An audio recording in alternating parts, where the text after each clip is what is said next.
Hello folks, I'd like to give you some hints on homework 4b problem 1 and 2. They seem very simple problems, but they can be tricky, so I'd like to give you some hints. Problem number 1, this seems like a very standard normal distribution problem. However, one complication is that the problem is given to you in log normal distribution. We have to assume log normal distribution. When we assume that, we can see these numbers are given in linear scale. Okay, right? By looking at the units, we know they're in linear scale. But when we make the assumption of a log normal distribution, these metrics do not make sense unless we convert them into the log scale. Okay, so you have a standard deviation, a mean of 8,000. Okay, they're expressed in 8,000 in linear scale. However, you gotta do a log transformation. That's the mean you ought to use to work with the distribution, with the normal distribution. Okay, the standard deviation is 3,000, but you have to do a transformation before you use it to calculate standard normal variate. Okay, so when you calculate the standard normal variate using these numbers, you gotta do is take the log transformation of all the data.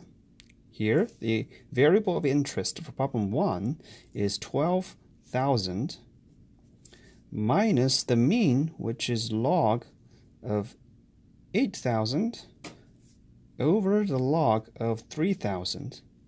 That gives you, this value gives you the standard normal variate. However, that's only complication 1. The complication number 2 is, when you go to your standard normal distribution table, okay, you take this z-value, all right, and then you go to this table, you look up a value, somewhere here. Okay? You got to realize this table gives you the probability of z less than this z-value. Okay, so suppose this is, you calculate this, you get z naught. You look up a probability from this table. Okay, from this table, you get the probability that z less than z naught. Okay, that's what you looked up.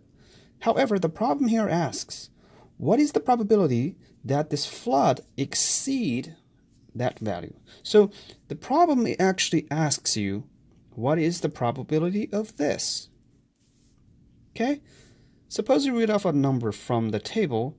What do you get to do to get that value? To get at, okay? I'll leave that to you. All right, so I will leave that to you, okay? Let's look at problem number B.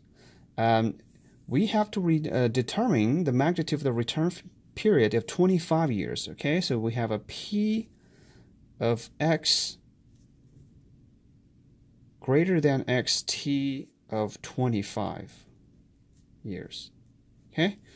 So we know the probability of this, okay? Not playing tricks anymore. This is 1 over 25. Okay, again, our table, this table, does not have this. It does not have this. What it has is z less than the z threshold. Okay? Therefore, to work with that table, what you really got to do is to look at this.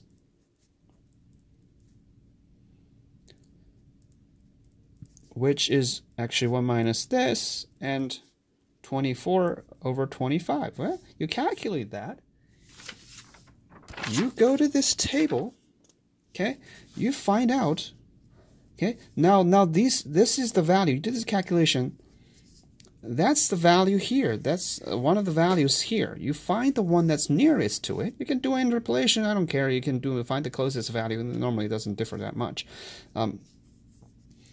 Then you find the z.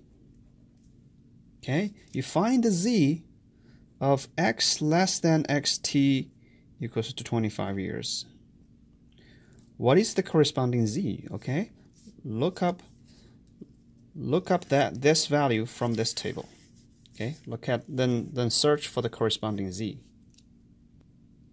However, after you get that, after you get the z-value, you realize this z-value is really log of a annual precipitation, let's call that value v, minus log of 8,000 over log 3,000. That is the z-value that you look up from the table, okay? This is the z-value from the table. So you got to figure out what v is from this equation. Now remember, when you do this whole rearrangement and calculations, you have to also invert this log, okay? You have to also invert this log. Okay, that's what I say for problem number 1. You got to seek the v-value in linear scale, so you got to invert this log. All right. Problem number 2 is probably simpler, I think, because we give you the hydrologic risk equation, which is 1 over 1 minus 1 minus 1 over t over n, where that n is the duration, right? So for problem B, if we're willing to take a 10% risk, okay, and for a duration of 40 years, okay, so here the point that I want to make is that you swap the n with 40, and then you figure out what t is, okay, and I said here that the answer is close to 400 years.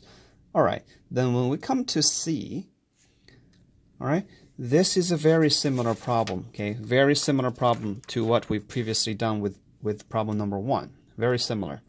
Of course, you need to take these values, okay. We didn't give you the mean and standard deviation of the log transformed data, okay. So you have to do this yourself. You should take these values, you first log transform them, and calculate the standard deviation and mean of the log transformed data. So every other procedure is follow, just like problem number 1.